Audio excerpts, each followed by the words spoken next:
Nithyananda. Let's start with the Sadguru Vandanam. Let's sit straight with the head, neck and spine in a straight line. Bring Parameshwar to your inner space. Nithyanandam Paramasukadam Kevalam Jnanamurtim Dvandvatītam Gaganasadusham Tattvamasyadilaksham Ekam Nityam Gagalamachalam Sarvadi Sakshibhutam Bhavatītam Trigunarahitam Sadgurum Tam Namami.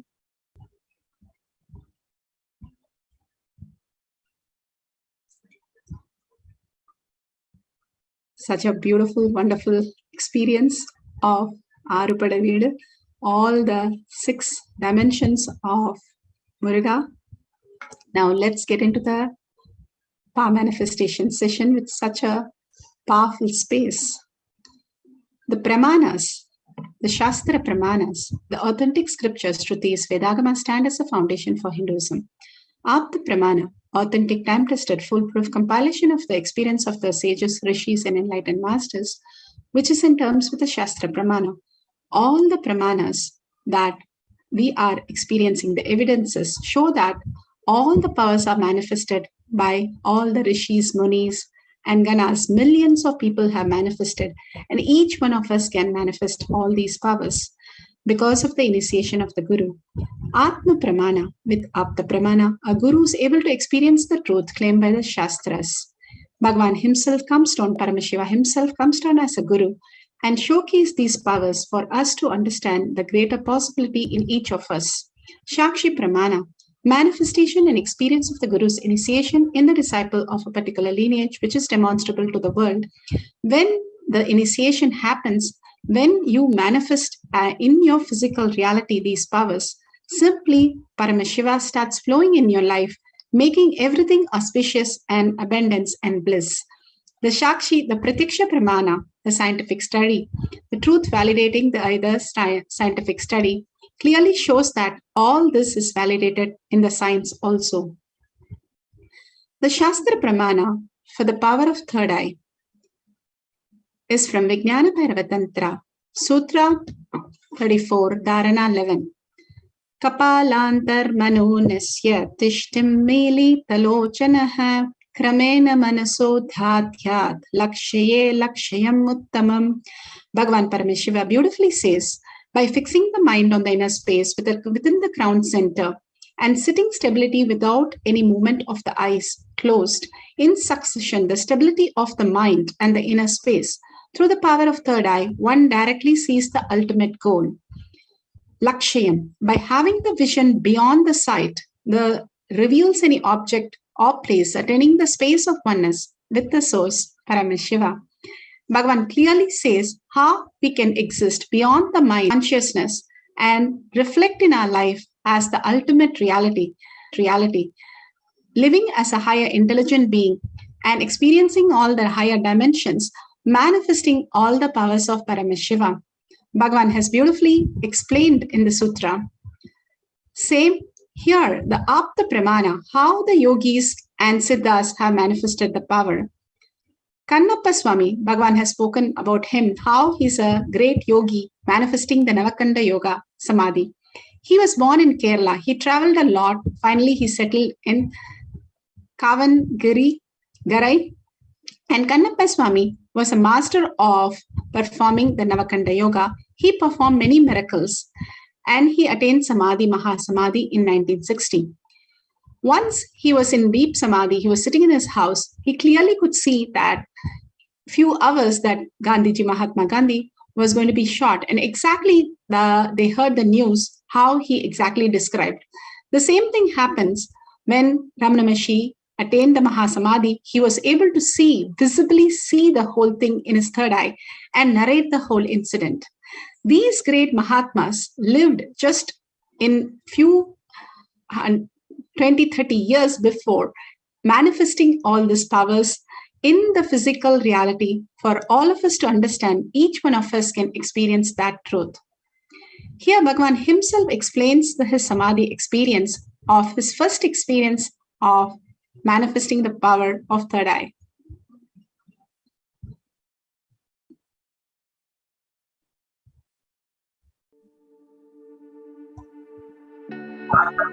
On the Vaikasi Visagam, Vaikasi month, Purnima Tithi, one fine evening of a full moon day, Vaikasi month, Visaga Nakshatra, Paurnami Tithi, Subramania's Enlightenment Day.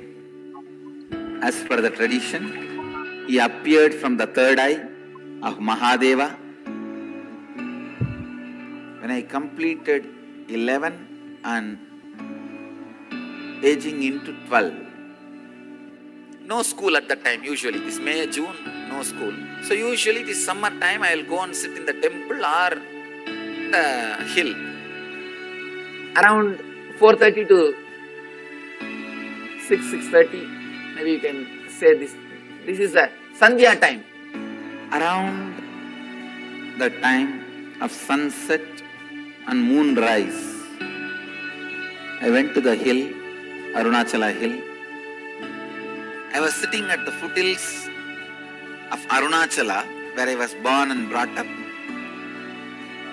Whenever I find time, I'll go and spend time in that space, in that area, because Devi became enlightened there. That place is called Coral Hill. I can say in a way the whole ambience was so calm, so beautiful. I decided to close my eyes. I was not even meditating. I was just sitting in a very relaxed way. Those days, I started practicing the self-enquiry. Who am I? Sometime I may feel from where the thoughts are rising. That is thought as taught by Annamalai Swamigal. An enlightened being, enlightened master, who is a disciple of great incarnation, Ramana Maharshi. Once I closed the eyes, the intensity of my yearning started taking over me. I just felt, what is it I am seeking? Who is that me who is seeking? Who is that me that is deeply discontented about anything I see, hear? Who is that who is deeply discontented even about my own existence? Suddenly, one moment, something happened. Like I'm being sucked inside, pulled inside. Suddenly something opened in me. Something broke inside this Anandaganda area. Literally opened. The first thing happened is that idea inside and outside broke. Means now I know who is the experiencer. Life, alive, being present in everything, experiencing.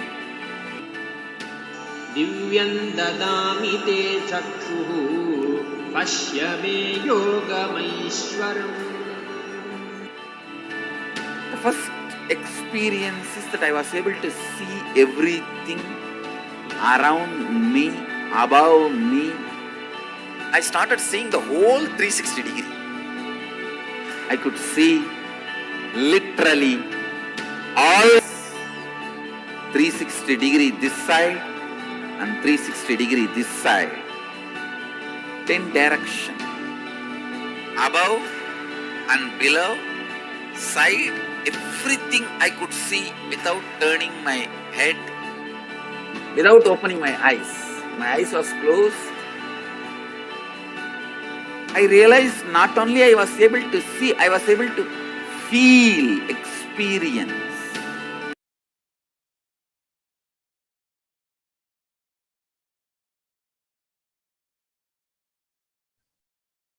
So beautiful.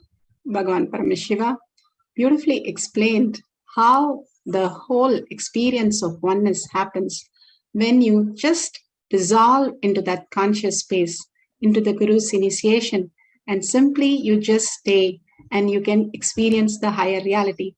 Here, the Balasans of Nithyananda Gurukul had demonstrated the 360 power vision.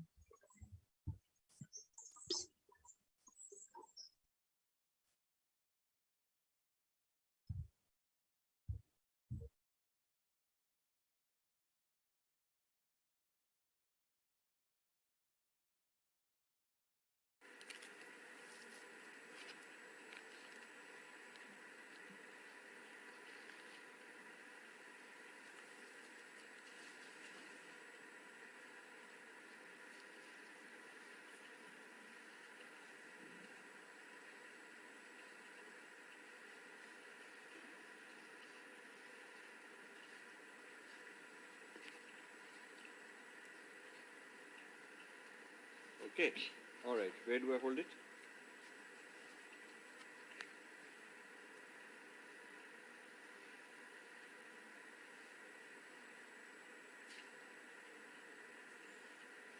I love mangoes. I love mangoes. Okay. Now, suppose I want to write it and put it on that side of your head for you. Is that okay? I want to hold it. No, I'll give it to you, but on that side, Oh. not in the front. Okay, okay.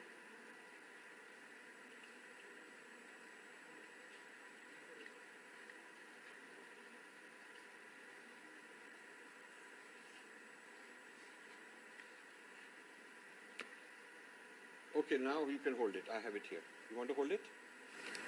I mean, you can hold it. Okay, I can hold it? Hmm. Okay. This is very cool. It is very cool. This is very cool. Because I didn't even put it in front. I put it in the side.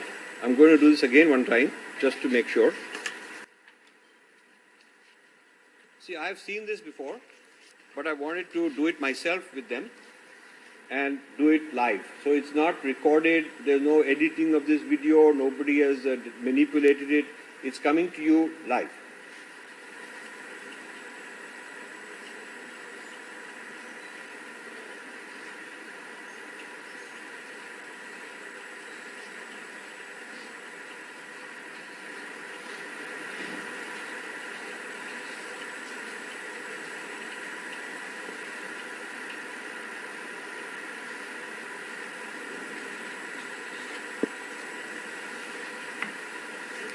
Okay, so I'm going to hold it now. Tell me.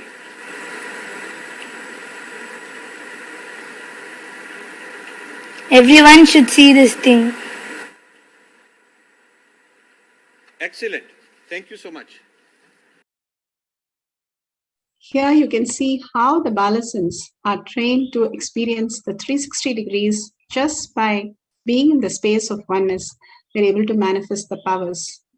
Clearly, how we saw that the yogis are able to do, how Bhagavan himself experienced that, and how the Balasans are initiated that. Now in science, how exactly it is explained, how Bhagavan's brain has clearly shown that the possibility of the third eye opening is there in each one of us. First, we'll see the scientific explanation of how the whole scanning was done on Bhagavan himself, and then how Balasan's brain was scanned, and how that was also showcased to the world.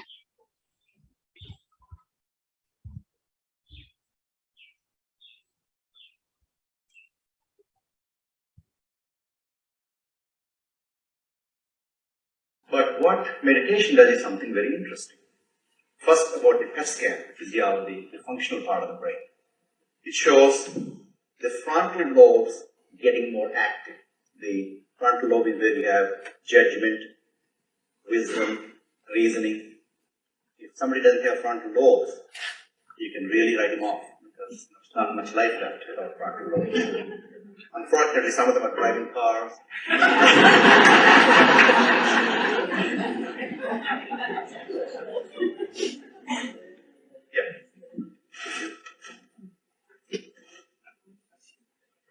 So I define a mystic as someone who believes in the existence of realities beyond human comprehension.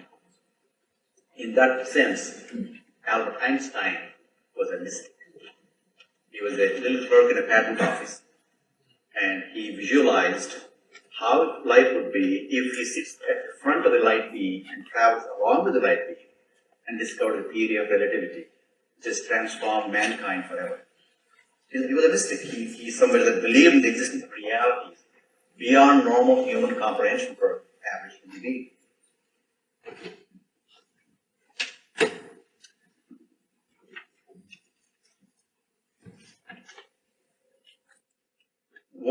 One who inspires a sense of mystery and wonder. Here are some of the brain scans I'm going to share with you. This is alert, non-meditative state. If you look at, let me see, there I like that one. Okay, if you look at the top, it's not very active, not very red and yellow. You know, yellow and red being the most active front. It's not alert in the back where you are seeing visual cortex is alert. So as I was talking, where you see that is active in the back. That's the front, that's left, and that's right. Next.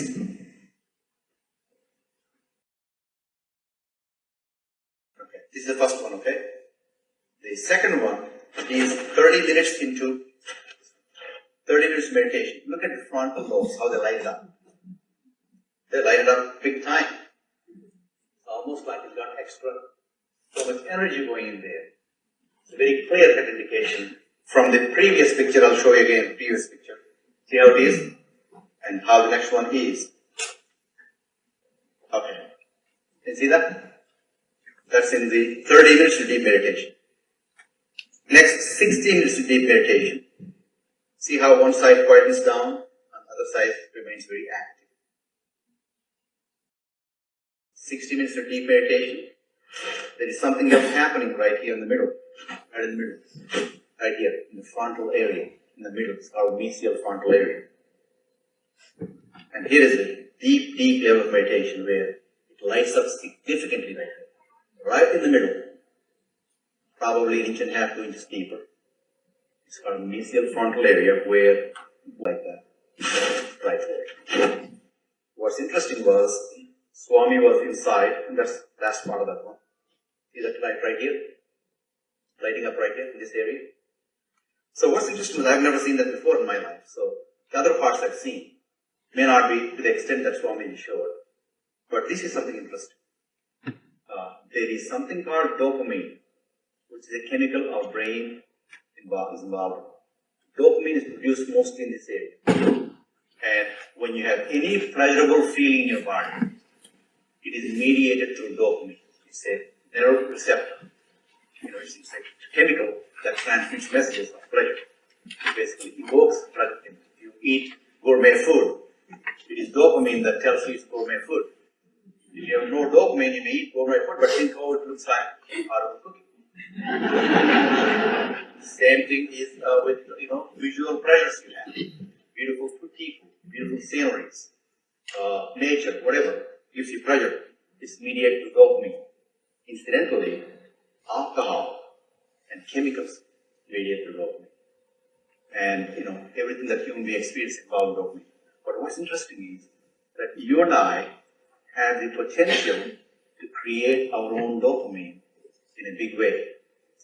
So I named it, for lack of a word in the past, the D spot, which is the dopamine spot.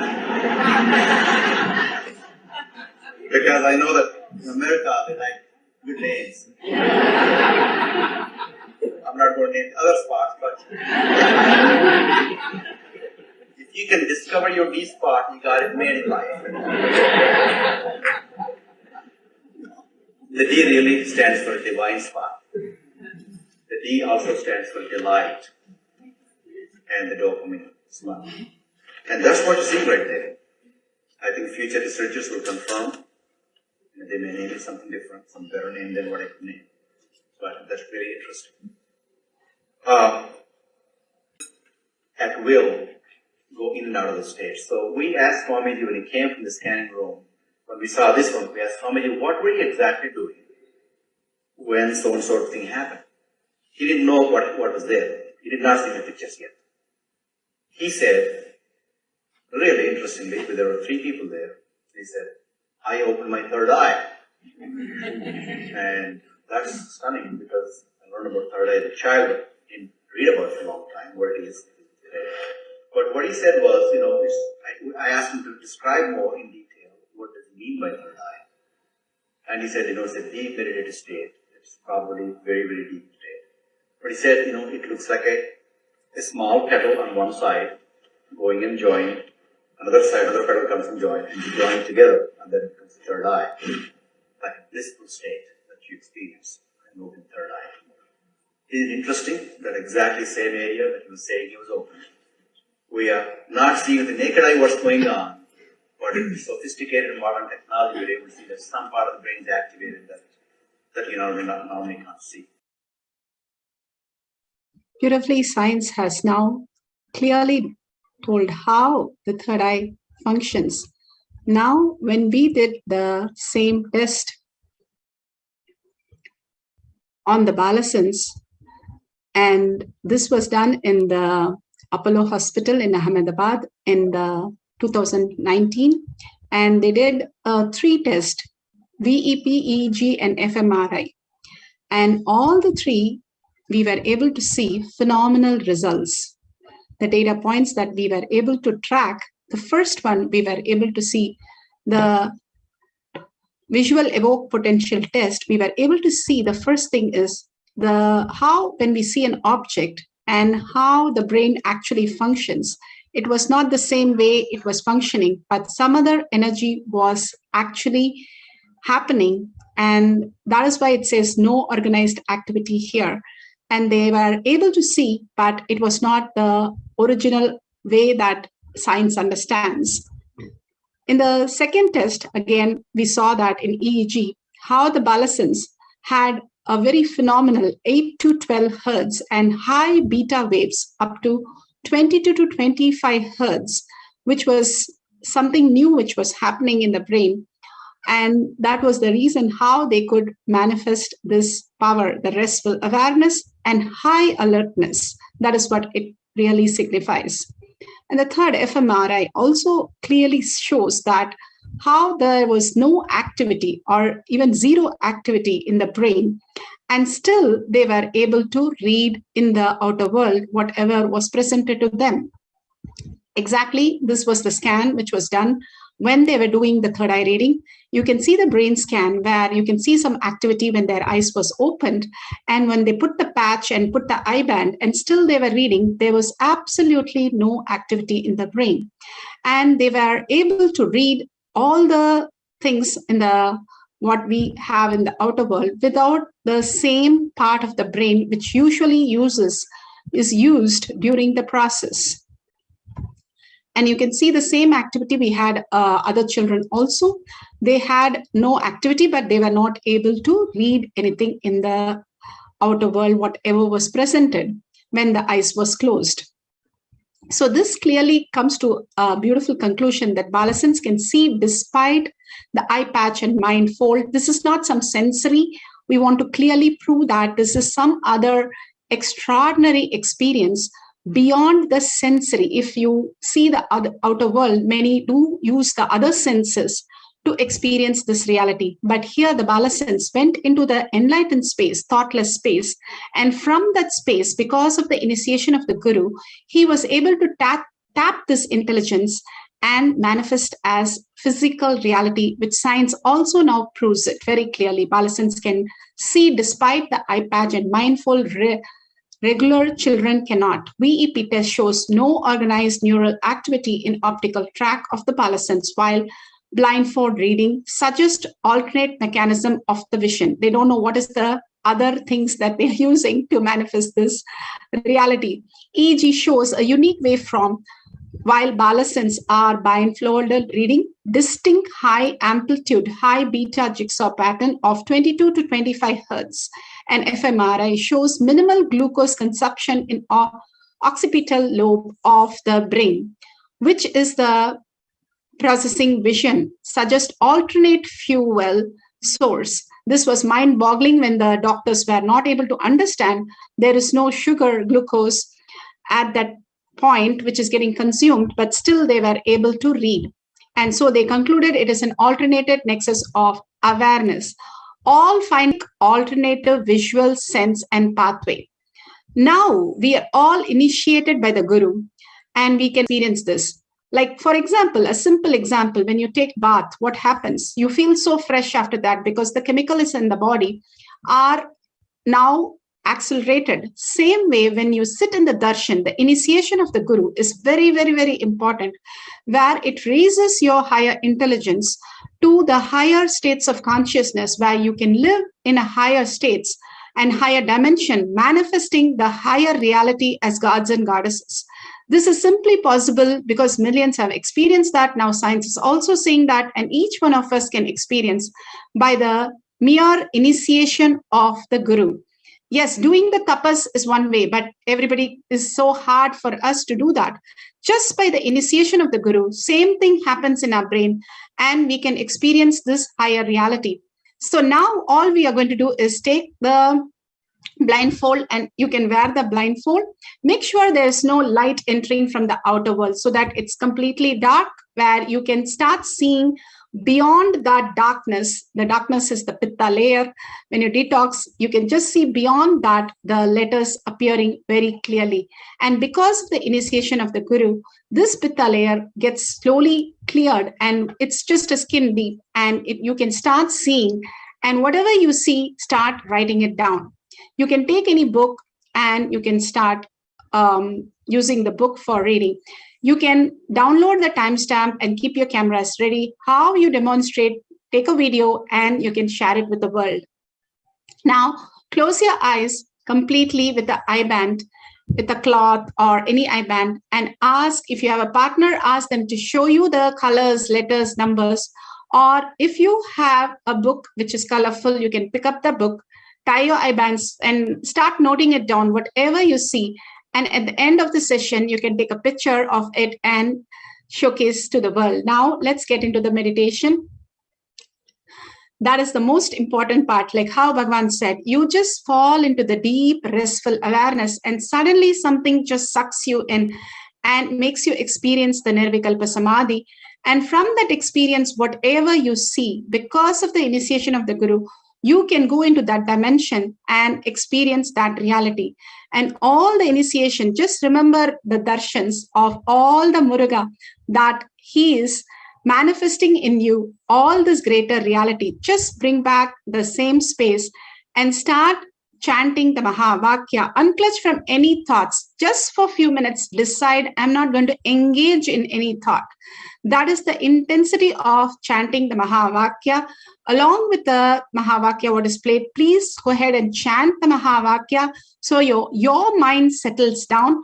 And with a deep listening and gratitude, when you sit in that bhava of Muruga, you yourself experiencing Muruga as your reality, just melting in Muruga, dissolving in Muruga, and Subramanya will simply manifest in you. Subramanya is such a sweetest God, where he just manifests, and you can simply start seeing everything in the book. Now let's start chanting the Mahavakya few minutes and just disappear into Muruga, Subramanya, and in deep gratitude, continuously chant the Mahavakya.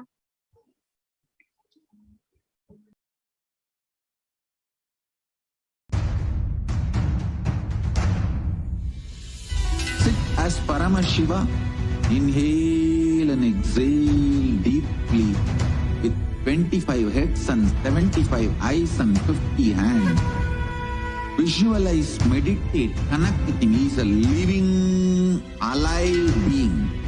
Drop your form into his form and dissolve. Remember, you are a Sarupya Mukta, means your form is dissolved into his form. All my disciples, now I am initiating Salokya Mukti, Samipya Mukti, Sarupya Mukti, Sayujya Mukti. Om Nithyananda Paramashivoham.